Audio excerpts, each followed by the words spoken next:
तो आपकी main competition की तैयारी कब शुरू हुई? तो आपका एग्ज़ाम देने का सफ़र कैसा रहा?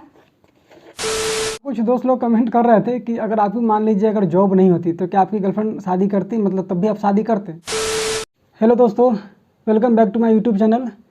बहुत सारे दोस्तों का कमेंट्स आ रहा था कि आप अपने जर्नी के बारे में बताइए कि आप कैसे पढ़ाई करते थे, आपकी स्ट्रेटजी क्या थी और आपके फैमिली बैकग्राउंड क्या है, और आप पढ़ाई के दौरान अपने गर्लफ्रेंड को कैसे मैनेज करते थे।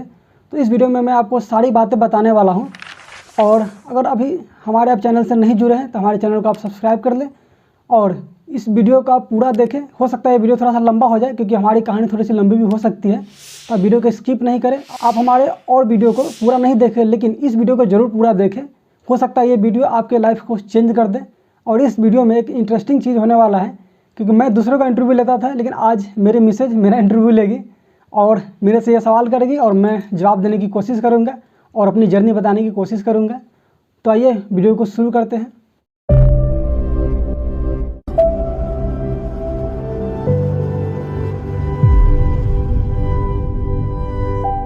तो आइए जानते हैं इनका सफ़र कैसा रहा। तो आप अपना इंट्रोडक्शन दीजिए। तो दोस्तों, मेरा नाम विक्की कुमार है और मैं बिहार के सीतामढ़ी ज़िले का रहने वाला हूँ। सीतामढ़ी ज़िले में हमारा गांव का नाम रसलपुर है और वहीं से मैं बिलोंग्स करता हूँ। और अभी मैं रेलवे ग्रुप डी में ट्रैकपन पोस्ट पे यहाँ कार्यरत हूँ, जो छत्तीसगढ़ के अंदर मेरा पोस्टिंग हुआ है। तो अभी मेरा सर्विस का लगभग 1.5 साल हो चुका है। तो आप अपने फैमिली के बारे में कुछ बताइए। तो मेरे फैमिली में मेरे मम्मी है, पापा है और मैं 3 भाई हूँ और एक मेरी बहन है छोटी। मैं सबसे बड़ा भाई हूँ। मेरा एक छोटा मझला भाई है जो पढ़ाई फिलहाल अभी छोड़ चुका है, वो वीडियोग्राफी वगैरह कर रहा है, बिजनेस लाइन में वो चला गया है। और छोटा भाई अभी पढ़ ही रहा है, ITI की तैयारी कर रहा है, ग्रेजुएशन उसका कंप्लीट हो गया है। छोटी बहन हमारी ग्रेजुएशन में अभी फर्स्ट पार्ट में है। और मेरी मम्मी हाउस वाइफ है जो गाँव में ही वो सिलाई वगैरह करती है घर पर ही। और मेरे पापा इलेक्ट्रॉनिक टेक्नीशियन है, वो पहले TV CD वगैरह घर पे बनाते थे। अभी वो एक्साइड कंपनी में, एक्साइड का जो इन्वर्टर कंपनी है उसमें वो सर्विस सेंटर में वर्क करते हैं। और मेरे फैमिली के अलावा मेरे नाना जी और नानी इस सब का काफ़ी सपोर्ट रहा, काफ़ी सपोर्ट किए पढ़ाई से लेकर हर चीज़ के मामले में वो। तो आपकी बचपन की स्टडी कैसी रही? तो बचपन से मैंने सरकारी स्कूल में ही पढ़ाई की है 8 क्लास तक, फिर उसके बाद 9th 10th भी मैंने सरकारी से ही की है। और मेरे बचपन के प्रथम गुरु मेरे दादाजी और मेरे मल्हे चाचा जी रहे हैं। मेरे दादाजी रिटायर्ड टीचर है अभी और उनसे मैंने 9th क्लास तक ही पढ़ाई किया। उसके बाद हमने 10th किया, वो डुमरा खाता है वहाँ हमने कोचिंग ज्वाइन किया जो 5 किलोमीटर दूर जाना पड़ता था साइकिल से। और वहीं हमने मैट्रिक किया, 2009 में हमने 10th पास किया जो हमारा 69% मार्क्स आया था। फिर हमने 12th में एडमिशन लिया। तो 12th मेरा साइंस बैकग्राउंड से हुआ जिसमें मेरा फिजिक्स, केमिस्ट्री और मैथ सब्जेक्ट था। और फिर 2012 में हम ग्रेजुएशन के लिए चले गए मुजफ्फरपुर। वहाँ हमने ग्रेजुएशन में BSc में एडमिशन लिया जो हमारा सब्जेक्ट मैथ ऑनर्स था, फिजिक्स, केमिस्ट्री और मैथमेटिक्स। और इसी बीच हम उस समय कंपटीशन क्लास भी ज्वाइन किए थे। तो लगभग 5-6 महीना ही मैंने क्लास किया। और उस समय क्या थी कि हमारा मैथ्स का क्लास भी होता था तो हम कोचिंग भी मैथ का करते थे ग्रेजुएशन के लिए। तो ग्रेजुएशन के साथ साथ कंपटीशन करना थोड़ा सा मुश्किल हो रहा था, इसके लिए हमने कंपटीशन क्लास को फ़िलहाल छोड़ दिया। और इस बीच हम पॉकेट खर्च के लिए और डीजे फ्लोर वगैरह पे भी हम काम करते थे। और उस टाइम मुझे क्या था कि डीजे मिक्सिंग का बहुत शौक़ था और लोग मुझे डीजे विक्की के नाम से जानते थे। गांव में अभी भी लोग मुझे डीजे विक्की के नाम से ही बोलते हैं, विक्की भाई के नाम से मैं अभी जाना जाता हूँ उधर। तो मैं डीजे फ्लोर पे भी बहुत दिन काम किया। वो शादी फंक्शन में, पार्टी वगैरह में मैं जाता था और लैपटॉप से सिर्फ गाना बजा के, और शाम को 6 बजे से लेकर रात को 10 से 11 बजे तक का फंक्शन ख़त्म, फिर हम घर चले आते थे। और साथ में हम वो होम ट्यूशन भी पढ़ाते थे। बच जाता था, 1 बजता था तो। सही बात है, इसको पता है, उस समय हमारे टच में थी। ये 2015 से 16 के आसपास की बात है। तो काफ़ी लेट हो जाता था कभी कभी, तो इससे ये और गुस्सा हो जाती थी। तो बाद हमको छोड़ना भी पड़ा, वो हम आगे बताएंगे आपको। लड़ाई भी होता। अरे सही बात है, इसके लिए फिर झगड़ा भी होता था काफ़ी ज़्यादा इससे। और साथ में हम वो होम ट्यूशन भी पढ़ाते थे हमारा पॉकेट खर्च निकालने के लिए। तो हम 10th क्लास तक बच्चों को पढ़ाते भी थे और हमें टीचिंग का बहुत शौक़ था और मुझे पढ़ाना अच्छा लगता था काफ़ी, इसलिए हम वो कोचिंग भी पढ़ाया करते थे। तो उस दौरान आप क्या कंपटीशन का भी एग्ज़ाम देते थे क्या? हाँ, उस समय मैं कुछ कंपटीशन का एग्ज़ाम देता था क्योंकि उस समय मेरी इतनी तैयारी नहीं थी। वो 2015-16 की बात है। तो मैं उस समय SSC CHSL भी एग्ज़ाम देता था, MTS की भी का एग्ज़ाम दिया हुआ हूँ।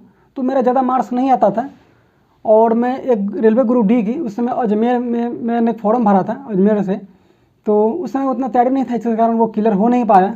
तो आपकी मेन कंपटीशन की तैयारी कब शुरू हुई? तो मेरा मेन कंपटीशन का तैयारी शुरू हुआ जब 2017 के आसपास शुरू हुआ। 2017 में मेरा ग्रेजुएशन का मार्कशीट आ गया था। ये बिहार यूनिवर्सिटी है, थोड़ा सा लेट हो जाता है। वो मार्च 2017 के आसपास हमने क्लास ज्वाइन किया और लगभग 1 साल हमने पढ़ाई किया उसमें, वो कोचिंग के माध्यम से ही। और फिर 4 मंथ बाद मैंने इंग्लिश शॉर्ट हैंड का क्लास भी ज्वाइन किया था। वो इंग्लिश शॉर्ट हैंड की तैयारी मैं भी करता था उस समय। और इसी बीच हमने बहुत सारा फॉर्म भरना शुरू किया। वो कारण क्या था कि हमने एक हिमाचल प्रदेश का HP फॉरेस्ट गार्ड का फॉर्म फिलअप किया था, लेकिन क्या हुआ कि वो मिस्टेक हो गया मेरे से, वो छूट गया। और मुझे 3-4 दिन बाद पता चला कि यार एग्ज़ाम तो मैंने मिस कर दिया। वो फिजिकल टेस्ट था उसका, मुझे जाना था, तो मैं मिस कर गया। तो इसके लिए मैंने सोचा कि अरे इससे करूँगा तो फिर मेरा काम चलेगा नहीं। तो हमने उसकी मेरे मन में एक प्लान आया कि चलो एक दीवार पे एक पेपर चिपका देते, उस पर सारा डिटेल में लिखेंगे, जब भी फॉर्म फिलअप करते थे उसका टाइम नोट करते थे। और उसके बाद हम मेरा कब एग्ज़ाम होने वाला है वो भी नोट करते थे, कौन वैकेंसी आने वाली है वो भी मैं नोट करता था, सारा मैं नोट करके रखता था, जिससे मुझे याद रहता था। तो दोस्तों आइए अब आपको बताते हैं कि मैंने अभी तक कितना फॉर्म फिलअप किया है। ये आपको स्क्रीन पे दिख रहा होगा। पहले मैंने दिल्ली पुलिस MTS से स्टार्ट किया था फॉर्म फिलअप करना, यहाँ लिखना शुरू किया। फिर बार्क का मैंने भी दिया था, भाभा एटॉमिक रिसर्च सेंटर का। फिर रेलवे का ALP ग्रुप D, SSC का भी CPO वगैरह आपको दिख रहा होगा। फिर बैंकिंग के यहाँ सारा मैं क्या करता था कि इसका जब भी मैं फॉर्म सबमिट करता था तो उसका डेट वगैरह वहाँ पर लिख देता था कि मैं इस तारीख को सबमिट किया हूँ। तो ये सब देखिए, और नंबरिंग में मैं करता था, और जो मेरा से क्लियर होता था उसको मैं सही का टिक लगा के छोड़ देता था, और जो नहीं होता था उसको मैं कट कर देता था। और यही सब मैं लिख के रखता था कि इस पर कितना पैसा वगैरह मेरा लगता था। ये मैं बैंकिंग का भी बहुत सारा एग्ज़ाम दिया हूँ, और मैं आपको दिखाता हूँ। ये देखिए NFC हो गया, DSSB हो गया, उसका Indian navy, IBPS, Indian bank, BPSC वगैरह का भी मैंने दिया है। ये सारा मैं जब वैकेंसीज़ की आती थी तो वो मैं इस पर लिख लेता था। ये आपको दिख रहा होगा, और भी है ऊपर आपको दिख रहा होगा। जब मैं 3rd पेज का ये मेरा है तो फॉर्म सबमिट 3 लिखा हुआ है। तो इस तरह से बहुत सारे फॉर्म मैंने फिलअप किए, ये आपको स्क्रीन पे दिख रहा होगा। उसके बाद एक ये अभी लेटेस्ट अभी मेरे पास जो रूम में लगा हुआ है ये यही है। ये देखिए जो 28 सबसे ऊपर दिख रहा होगा, ये मेरा अभी बाकी था फेज़ 6, लेकिन इसको वो कैंसिल कर दिया गया था। ये देखिए साइड में लिखा होगा पोस्ट कैंसिल ऊपर में, तो इसको हम कैंसिल कर दिए, हम भी हटा दिए इसको। और भी हम बहुत सारा दिए थे फॉर्म, ये देखिए भरे में है, ये आपको दिख रहा होगा। ये लेटेस्ट अभी इसमें 64 है। और UPSC का मैं इस बार फॉर्म फिलअप नहीं कर पाया, वो सेकेंड फॉर्म जो भरना था वो हम नहीं फिलअप कर पाए, इस कारण से वो मेरा छूट गया। और फिर हम एग्ज़ाम जब देने जाते थे तो ये देखिए मेरा ऊपर दिख रहा होगा अब अपकमिंग एग्ज़ाम डेट 2। ये क्या है कि फर्स्ट पेज का इसमें नहीं है, क्योंकि वो दूसरे मोबाइल में मेरा था, तो डिस्प्ले टूटने के कारण हम उसको नहीं इसमें रिकवर कर पाए। तो खैर ऊपर लिखा हुआ है कि हम उसमें टोटल पिछले में 13 एग्ज़ाम उसमें दिए थे, तो सेकेंड पेज पे लिखा हुआ है ये देखिए। और ऊपर से लिखा होगा इसमें लगभग आपका 18, 19, 20 से स्टार्ट है, और कहाँ मेरा एडमिट कार्ड कब आया, कहाँ मेरा सेंटर देता था, वो सारा इसमें लिखा हुआ है। ये देखिए आपको दिख रहा होगा। इसके बाद और भी है, ये देखिए आपको ऊपर दिख रहा होगा साइड में कॉर्नर पे। फर्स्ट पेज में मैंने 13 एग्ज़ाम दिया था, सेकंड पेज में 9 एग्ज़ाम मैंने दिया था, और थर्ड पेज में ये अभी मेरे इसमें दिख रहा होगा आपको। ये सारा मैंने अभी तक एग्ज़ाम क्वालिफाई किया। जो मैंने एग्ज़ाम दिया जो क्वालिफाई होता था उसको रखता था, बाकी को मैं कट कर देता था, या नहीं जाता था तो उसके साइड में एब्सेंट लिख देता था, और उसको मैं नहीं जा पाता था, छोड़ देता था एग्ज़ाम अगर तैयारी नहीं होती थी तो ओवरऑल लगभग मैंने, ये देखिए मेरा लेटेस्ट है, ये ऊपर में आपको दिख रहा होगा। अभी इंटर लेवल का भी जस्ट बिहार SSC का निकला है, बट इसमें मेरा रिजल्ट हुआ नहीं। ये 2016 में ही इसकी वैकेंसी आई थी, तो 18 में हम एग्ज़ाम दिए थे इसका। और ये सब आपको दिख रहा होगा। बहुत सारे एग्ज़ाम हम तो एब्सेंट भी कर दिया, जॉब होने के बाद थोड़ा सा टाइम नहीं मिलता है, तो इस कारण से छोड़ दिए। लेटेस्ट मेरा अभी तक 68, 69 के आसपास मेरा अभी तक हुआ है। तो लगभग इसमें मैंने सारे एग्ज़ाम नहीं दिए हैं, लगभग 35 अप्रॉक्स दिया होगा एग्ज़ाम अभी तक। फॉर्म मैंने 64 ही फिलअप किया, और एग्ज़ाम जितना नहीं दे पाए। तो आप लोग भी ऐसे ही लिख के रखा करें, जिससे आपको याद रहेगा कि कौन सा एग्ज़ाम कब देना है। और कोई भी वैकेंसी अगर आती है तो आप यहाँ से, जैसे मैं इस पर लिखता हूँ अपकमिंग वैकेंसी, तो इस पर हम लिख लेते थे कब इसकी वैकेंसी आने वाली है, कितनी कौन सी इसकी डिग्री है, ये सब लिख के मैं रखता था, डेट वगैरह लिखता था, ताकि हमको इसे याद रहे। और ये देखिए आपको दिख रहा होगा ये सब। और इसी बीच हमारे साथ एक घटना हुआ। वो हुआ कि मैं शॉर्ट हैंड का क्लास करता था, तो हमारे एक दोस्त है विक्रम जी, उसका एक फ्रेंड था, तो वो मुझे नहीं, वो उसके पीठ पीछे वो उसको बोलता था कि अरे इससे कुछ नहीं होगा, ये कुछ नहीं कर पाएगा, ऐसा ये पढ़ते रह जाएगा, ऐसे कुछ नहीं कर पाएगा ये। तो मुझे वो थर्ड पार्टी में विक्रम जी मेरे को बताया कि अरे इसे आपके बारे में बोलता है वो। तो हमने सोचा चलो ठीक है, अच्छी बात है, मेरा टाइम आएगा हम खुद आपको उसको बता देंगे, पता चल जाएगा उसको। तो मैंने एक प्लान किया कि चलो इसको एक नोट कर देते हैं, दीवार पे लिख के चिपका देते हैं। तो हमने एक बड़े अक्षरों में वो पेपर पेन पे लिख दिया कि तू रहने दे, तुझसे नहीं होगा, ऐसा लिखते थे। तो वो क्या था, हम उसको जब भी नज़र पड़ता था तो याद मुझे आता था कि नहीं ये मुझे बोला हुआ है कि तू रहने दे, तुझसे नहीं होगा। तो वो देखने से क्या होता था, अंदर से एनर्जी आती थी कि नहीं मेरे को ये पढ़ना है। और कुछ मोटिवेशन लाइन अगर आप लिख के रखते हैं तो आपको उससे क्या होता है, बहुत सारा मोटिवेशन मिलता है, आपको डेली उस पर नज़र पड़ेगा। आपको कुछ बनना है, अगर आपको यूपीएससी के लिए करना है तो आप दीवार पर यूपीएससी लिख के चिपका दे। बहुत चीज़ अगर जो आपको बनना है, आपका ड्रीम है, वो आप लिख के रखें, आप डेली उसको देखेंगे तो आपको पता चलेगा कि हमको उसकी तैयारी करना है। और उस समय मेरी 2018-19 के आसपास मेरी एज लगभग 24 हो गई थी। तो घर से काफ़ी प्रेशर आ रहा था, मेरे पापा से, मेरी मम्मी से, मेरा भाई भी यहाँ तक मुझे बोलता था, ताना वगैरह देता था कि अरे आपसे कुछ नहीं होगा, आप ऐसे ही गर्लफ्रेंड से बात वगैरह करते रह जाएंगे, कुछ नहीं आपसे होने वाला है। तो मैं चुपचाप सुनता था, मेरे में आदत था कि हम चुपचाप सुन लेते थे। हम क्या होता है कि जो बादल गरजता है वो कभी बरसता नहीं है, तो हम उतना हल्ला वगैरह नहीं करते थे। हम बोलते ठीक है, तुमको जॉब लगता है तुम कर लो, हमको जो करना है हम करके दिखा देंगे। तो हम उस सब ज़्यादा सीरियस लेते नहीं थे। मेरे पापा हमको उतना डांटते नहीं थे, मेरे पापा बहुत मुझे मोटिवेट करते थे। जब भी मैं गलत ट्रैक पे जाता था तो काफ़ी मुझे वो मोटिवेशन देते थे। और मेरे पापा को काफ़ी नॉलेज है मेरे से, काफ़ी अच्छा खासा इंस्पिरेशन मेरे पापा ही है। और मेरी मम्मी मुझे बहुत डांटती थी, मेरे पापा तो उतना नहीं डांटते थे, लेकिन मम्मी मुझे कोई भी बात हो तो पापा मेरी मम्मी को बोलते थे और मेरी मम्मी मुझे बोलती थी कि उसको ये बोलिए कि ये, मम्मी को उस समय पता चल गया था, मेरा भाई वगैरह सब बता दिया था कि ये लड़की वगैरह से बात करता है। तो उस समय मेरी मम्मी बहुत डांटती थी मुझे और बोलती भी कि ऐसे बात करेगा तो फिर कैसे होगा, ऐसे बूढ़ा हो जाएगा, कुछ नहीं कर पाएगा, घर का कंडीशन ख़राब है, हम गरीब इतना है, हम लोग कैसे जिएंगे, कैसे हमारा जीवन यापन होगा। तो इसलिए थोड़ा सा ये भी प्रेशर था और साथ में गर्लफ्रेंड की शादी का भी प्रेशर आता था। और इससे हम कैसे मिले, ये हमारा लव स्टोरी कैसा रहा, तो वो एक अलग टॉपिक है, उस पर हम जस्ट इसके बाद हम वीडियो लाएंगे, हमारी लव स्टोरी कैसी रही, हम लव मैरिज वगैरह कैसे किए, तो उस पर हम बहुत डिटेल में एक अलग से बात करेंगे। ये हमारा सब इंटरव्यू वीडियो है, तो इसमें उस टॉपिक पर बात हम नहीं करेंगे। तो उसमें हमारा गर्लफ्रेंड का क्या था कि इसका घर पे शादी का रिश्ता आता था। तो एक अजीब होता है ना, जैसे मान ली रिश्ता आता है तो लगता है कि अरे अब शादी मान ली जिसका हो जाएगा तो फिर मेरा क्या होगा, जबकि हम इसको छोड़ना नहीं चाह रहे थे। तो मेरा और ना ही सही बोली, ना ही यही छोड़ना चाह रही थी। मेरा प्लान भी था कि नहीं, हम इसको बोल चुके थे कि जब तुमसे अगर जॉब नब्बी नहीं भी होगा तब भी शादी करेंगे, लेकिन तो अपने पापा को थोड़ा सा मना कर रखो, घर पर कुछ बोलो कि अरे अभी शादी को थोड़ा डिले करो, कि हम कोशिश कर रहे हैं कि अगर जॉब हो जाएगा तो हम जल्दी से यहाँ से निकल जाएंगे। तो ये मेरे अंदर एक ये था कि नहीं, मुझे कैसे भी हर हाल में जॉब लेना है तो लेना है। तो मेरे अंदर यही जुनून था। और उस समय मैं क्या था कि फ़ोन से बात भी करता था और बहुत कम बाहर वगैरह ज़्यादा निकलता था। तो हमारे दिमाग में बस एक यही चीज़ चल रहा था कि नहीं, मुझे हर हाल में जॉब लेना है, अगर उम्र एज अगर एक्सपायर करेगा तो हम फिर कुछ कर नहीं पाएंगे। तो उस समय सिर्फ मेरे दिमाग में दो ही चीज़ होता था, या तो एक काम होता था गर्लफ्रेंड से बात करना और दूसरा काम होता था सिर्फ पढ़ाई करना। और उस समय क्या था, कभी कभी उस समय बीच में एक ऐसा हो गया था कि हम रात में लगभग 6-6 घंटा बात करते थे लगातार, तो थोड़ा सोने पर होना था। फिर हमने क्या किया, टाइम को चेंज कर दिया और उसको 2-3 टाइम में बांट दिया कि 1 घंटा अगर सुबह में, अगर 2-3 घंटा अगर बात करना है, 1 घंटा दोपहर में बात कर लो। इस तरीके से हम थोड़ा टाइम को बांट कर बात करते थे। फिर हम पढ़ाई भी करते थे और मार्केट जाते हुए लगभग 6 से 7 दिन हो जाता था। घर में रूम में अपना रहते थे, खाना खाते थे, कपड़े वगैरह धोना, पर्सनल काम करना, फिर से बात करना, फिर पढ़ाई करना, बस यही चीज़ हमारा होता था उस समय। हाँ, कुछ दोस्त लोग कमेंट कर रहे थे कि अगर आपकी मान लीजिए अगर जॉब नहीं होती तो क्या आपकी गर्लफ्रेंड शादी करती, मतलब तब भी आप शादी करते? तो क्या लगता है तुमको, तुम बताओ खुद। हाँ, क्यों नहीं करते, ज़रूर करते, क्योंकि मैं उसी समय से इनसे शादी करने के लिए तैयार थी जब इनके पास जॉब नहीं था। लेकिन यही है जो हम रोक के इसको रखे हुए थे कि जब तक जॉब नहीं होगा तब तक शादी नहीं करेंगे। और इसको हम बोले भी थे कि अगर ऐसा सिचुएशन आएगा तो हम एक्शन लेंगे, अगर मान लो जॉब से पहले भी अगर होता है तो। लेकिन उसमें बहुत मुश्किल होता है, क्योंकि जब तक आप अपने पैर पर खड़े नहीं हैं, आपके पास जॉब नहीं है, तो आप शादी करते हैं तो बहुत प्रॉब्लम होता है, क्योंकि आपके पास कुछ नहीं रहता है, आपको बहुत सारे दोस्त लोग, समाज लोग साथ नहीं देते हैं, तो थोड़ा सा मुश्किल दौर हो जाती है। इसलिए आप जब तक अपने पैर पर खड़े नहीं हो जाए, जब तक जॉब नहीं ले लें, तब तक शादी वगैरह का प्लान नहीं करें। तो आपका एग्ज़ाम देने का सफ़र कैसा रहा? तो एग्ज़ाम देने का सफ़र मेरा काफ़ी मुश्किल रहा। हम लगभग 64 से ज़्यादा फॉर्म फिलअप कर चुके हैं। हम जिसमें से 64 में से हम टोटल एग्ज़ाम देने नहीं जाते थे।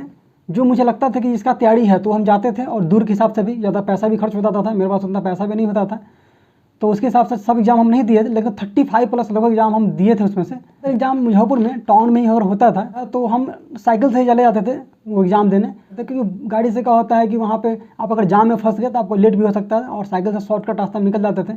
और मुझे उस समय बाइक चलाने भी नहीं आती थी, और हम रूम में साइकिल ही रखे हुए थे, सारा काम साइकिल से ही करते थे, कोचिंग वगैरह करना तो वही करते थे।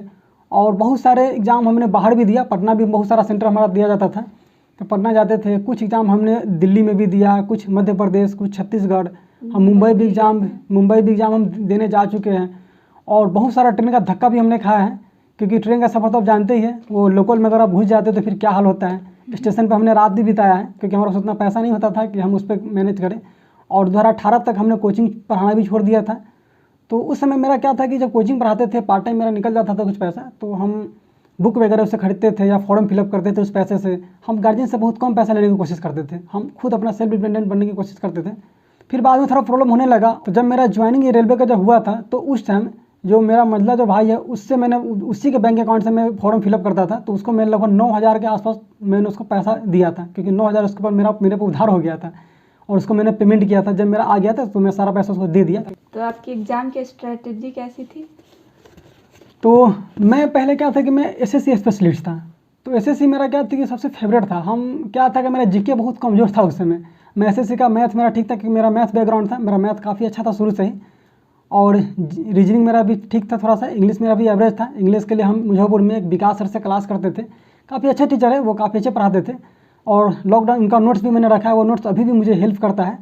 और जब लॉकडाउन वगैरह हो गया तो मेरा भाई ने जब पढ़ाई छोड़ दिया, तो उन्हीं से कॉन्टेक्ट करके एक यूट्यूब चैनल बनाया जो करियर्स सोल्यूशन के नाम से है।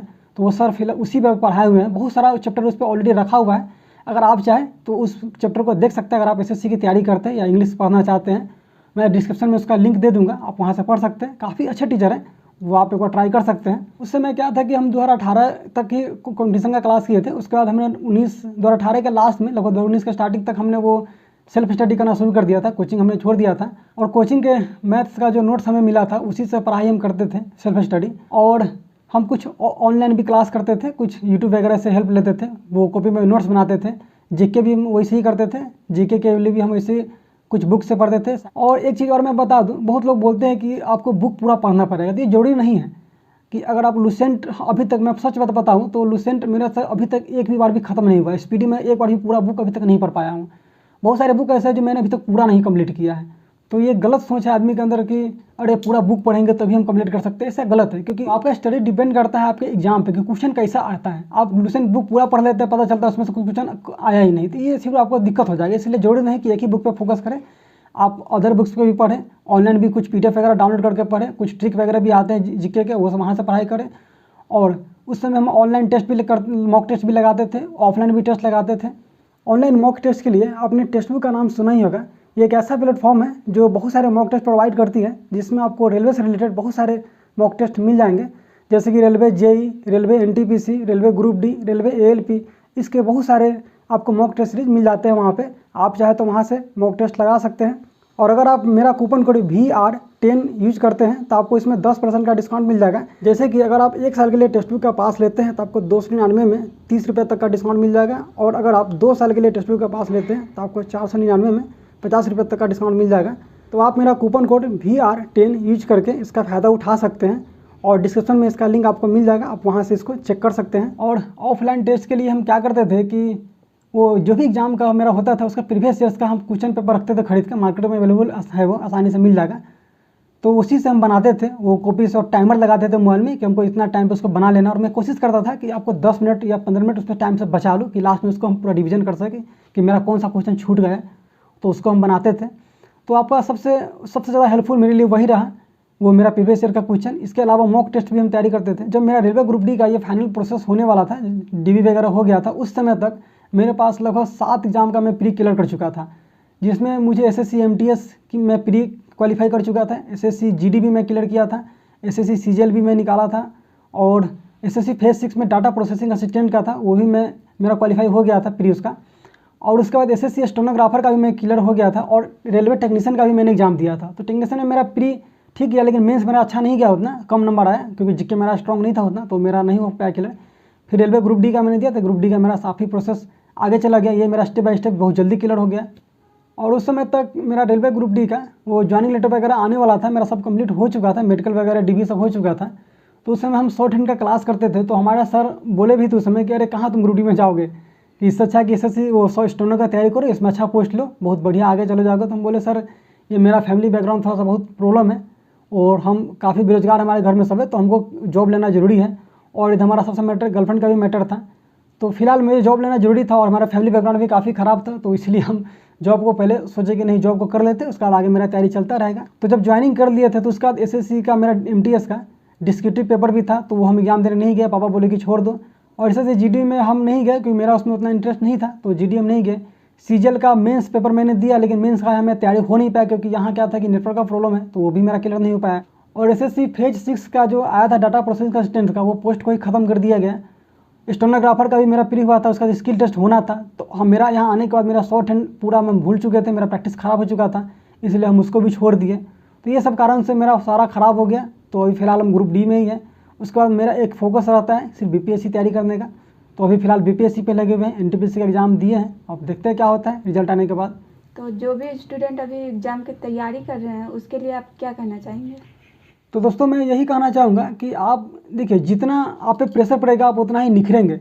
ये कहावत है कि सोना जितना घिसता है उतना ही चमकता है। तो आप क्या है कि आप अपने को एनालिसिस करें, एग्जाम देने के बाद आप जाते हैं तो खुद को एनालिसिस करें और देखें कि हमारा इंप्रूवमेंट हो रहा है कि नहीं हो रहा है। अगर आपका इंप्रूवमेंट कुछ नहीं हो रहा है, आप मान लो तैयारी कर रहे हैं, एग्जाम दे रहे हैं, आपको 40% मार्क ही आ रहा है, आप में कुछ इंप्रूवमेंट नहीं हो रहा है, तो आप एनालिसिस करें कि मेरा कहाँ पे कमजोरी है और उस कमजोरी को ठीक करने की कोशिश करें।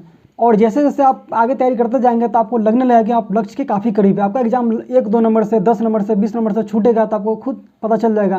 तो आप उसमें हिम्मत नहीं हारे, आप ये सोच कर रखें कि हम लक्ष्य के काफ़ी करीब हैं और कुछ दिनों में मैं एग्ज़ाम को क्लियर कर दूंगा।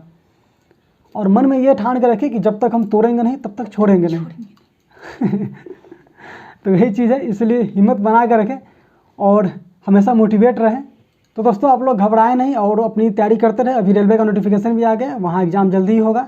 और रह गई बात मैथ की, GK की, रीजनिंग की सिर्फ तैयारी कैसे करें, तो मैं नेक्स्ट वीडियो में वो बताऊंगा उस पर कि कैसे उस पर तैयारी करना है और कैसे टेस्ट आपको लगाना है, वो सब हम एक अलग वीडियो में बात करेंगे आपको।